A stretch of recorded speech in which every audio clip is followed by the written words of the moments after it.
हिमालय की तराई में फैले घने जंगल, ऊंचे साल के पेड़ और रहस्यमयी खामोशी। यहीं से शुरू होती है जिम कॉर्बेट की सबसे प्रसिद्ध कहानी। 20वीं सदी की शुरुआती वर्षों में कुमाऊं गढ़वाल क्षेत्र के गांव में एक भयानक आदमखोर बाघ का आतंक फैल चुका था।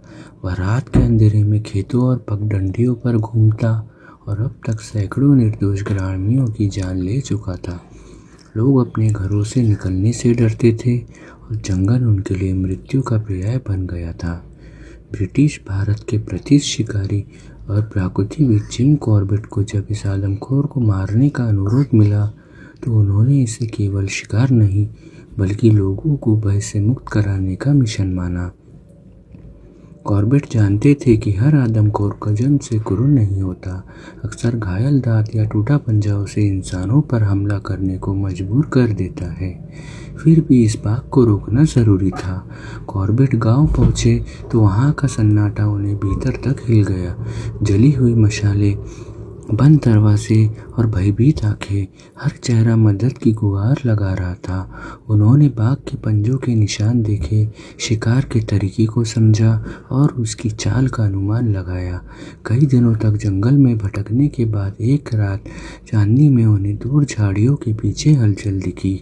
हवा थमी हुई थी और जंगल सांस रोके खड़ा था। अचानक एक गर्जना गूंजी। बाघ सामने था। आंखों में क्रूरता नहीं बल्कि पीड़ा की चमक थी। कॉर्बेट ने स्थिर रहकर सही पल का इंतजार किया। एक ही गोली चली और आदमखोर ढेर हो गया। जंगल की खामोशी टूट गई और गांव में राहत की सांस दौड़ गई।